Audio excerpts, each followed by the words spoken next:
This week we'll be getting the CPI report for the month of July, and this is going to be a important report because we are expecting to see inflation rates really tick up this month. And I think more importantly is if you look at market-based expectations and you look at some of the survey data we've been getting from regional Fed or the ISM, it looks like inflation should be heading significantly higher from here. It doesn't mean that we're going to be seeing inflation rates like we saw in 2022 or 2023, but it certainly means we could be seeing inflation rates heading back into that 3.5% to 4% range. But I think this week obviously is going to be a pivotal week, because if the data shows that there is no inflation still, then the market's going to have to start reassessing its thought processes on what it thinks about where the path of inflation is going to be. And when we're talking about the market here, we're obviously not talking about the stock market. We're not really talking even about the bond market. We're talking about the inflation swaps market, and I think it's really important to make that distinction. So at least for this week on the August 12th, we're looking for core CPI to rise by 0.3% from 0.2. Core CPI to rise by 3% year over year from 2.9. Headline CPI to actually decelerate to 0.2 from 0.3, but the year over year numbers are expected to rise to 2.8% from 2.7. So when you look at the numbers overall, we're looking for somewhat warmer numbers than what we've been seeing more recently. When we look at the CPI fixing markets, what we're looking at here is for a 0.2% month over month rate and a 2.8% number on the year over year. And even when you look at the swap pricings that were trading yesterday on August 8th, we were seeing that again, the pricings for the month of July were trading around the 2.8% number when you round up from the 2.7675. So this, just so anyone that doesn't know, I mean, the way the swaps pricing works, there's a 3-month lag. So the 10/1/25 expiration date is actually for the month of July. And when we just look at the swaps curve and we look at where inflation is expected to go, right now market's pricing in basically inflation peaking at around 3.4% by May of 2026, and then gradually coming back down again thereafter. And you can see the gradual move higher that we're expecting over the next 6 to 9 months in inflation.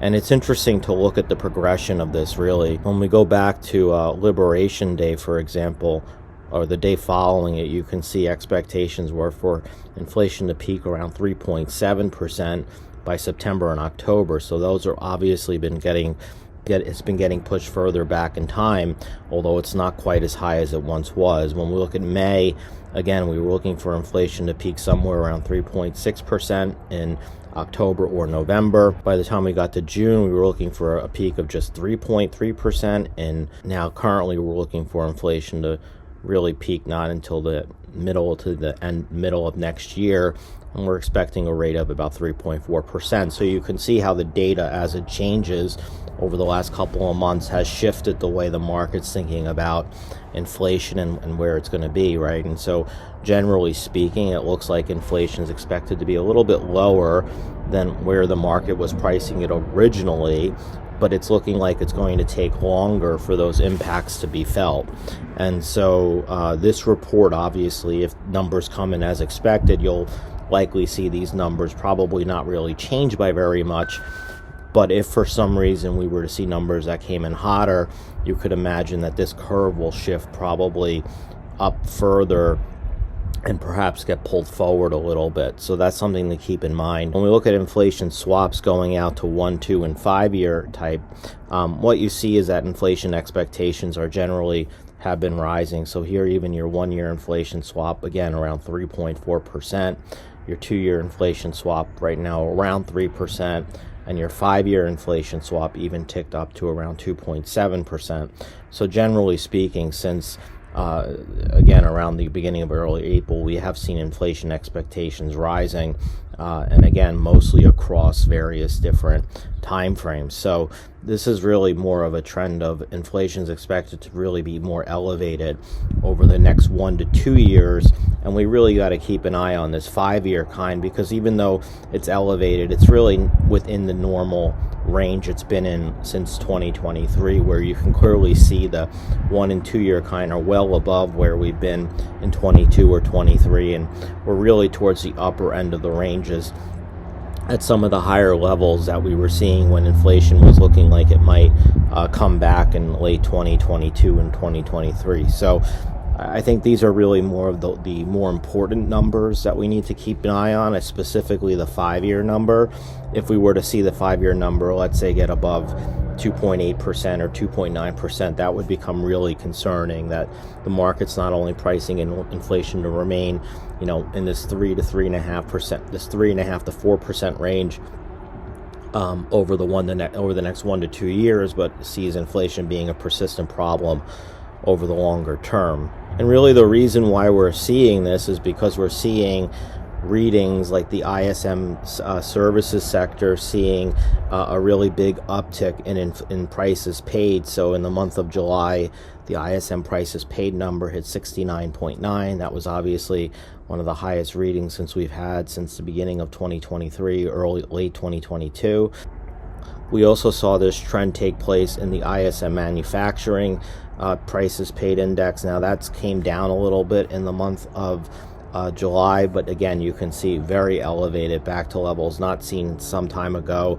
And really more importantly is that this manufacturing prices paid index tends to lead the CPI index. And you can really say the same thing about the services number. Here's the service number again, tends to lead by about 3 months or so.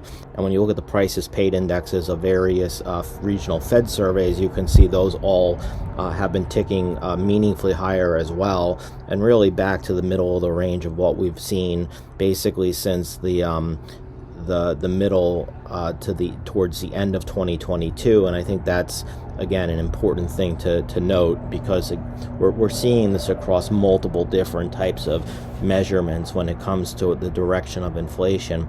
And so right now, at least when we look at where the market is, again, market-based expectations are for inflation to really start ticking higher.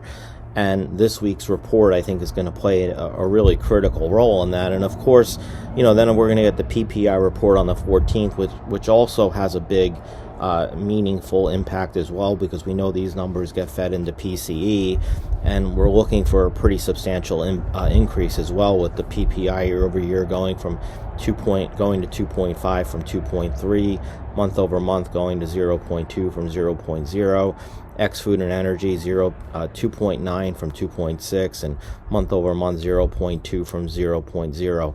It's important to note that this number tends to have very big revisions, and so you really want to pay attention to what those are as well, because if the revisions come in higher than what they were last month, that could cause some of these month over month numbers to actually come in a little bit weaker. And so it's a little bit of a fake out, because you'll get a weaker month over month number, but then you'll get bigger revisions from the previous month, and that's the reason why we're seeing that shift. And then on the 15th, we're going to get import export prices and retail sales. You're also going to be getting University of Michigan inflation expectations as well. We know that those have been significantly higher than where they've been in the past as well. Specifically, if you look at the 5-year inflation expectation, I mean, you haven't seen a 5-year inflation expectation really above 3.2% for decades, going back to the mid-1990s, and all of a sudden, you're still sitting at 3.4%, which is the highest level we've had since 2008. And I mean, really, this is obviously 4.4 was a number we hadn't seen since the early 1990s. So this is this is a number we want to pay attention to, because right now it's been coming down, and we want to see that number continue to come down on the University of Michigan number. And so an uptick in that number as well can tell us a lot about what the consumer's feeling when it comes to inflation. So this is a pretty important week, I think, not just in terms of where the Fed is going to do and what the Fed is not going to do, but really more about what the market's how the market's gonna reprice around it. And it is important from a standpoint because typically, you see, 10-year rates really move with inflation expectations, and recently the 10-year has really been just kind of consolidating sideways, and you really haven't seen it make any big directional bet.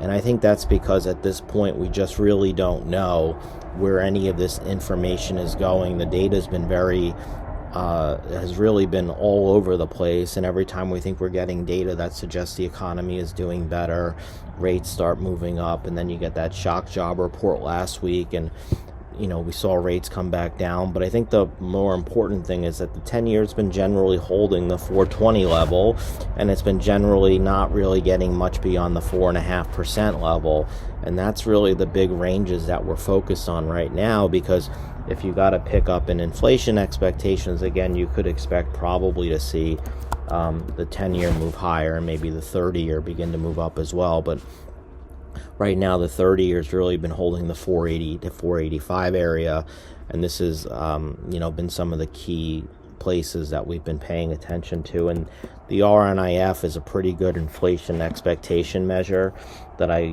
tell people they can look at if they want to get a feel for it. Generally speaking, when you look at the RNIF and you look at the 10-year Treasury rate, you can see that they basically trade together. So the RNAF is more of like a good longer term measure of inflation expectations, sort of like that 5-year we were just looking at. So if you start seeing inflation expectations moving up, the RNAF moving up, you can probably make a good assumption that you're going to start seeing 10 and 30-year rates starting to move higher, and the back of the curve really steepening. But yet at this point, we're still just really waiting to find out whether or not that's going to happen. I mean, certainly when you look at the technical charts of a 10-year and a 30, a 10-2 curve, I mean, it certainly looks like we're getting to a point where the 10-2 curve is ready to break out to the upside and potentially start moving towards that 1% mark. It's just really a question of how is it going to happen. Generally speaking, we've gotten here from a combination of mostly the 10-year rate rising and the 2-year rate kind of coming down a little bit, and the 30-year rising and the 3-month coming down a little bit. So, again, we're sort of at a point where we're expecting to see something happen here, and that would, give us a sense that the yield curve is really going to start steepening at this point. That would obviously be good for the banks, right? As long as the inflation pressures aren't too bad and it doesn't really start eating away at margins. But generally speaking, like, this is what we're kind of waiting to see if this happens or not. And this week, I think, could play a pivotal role in that.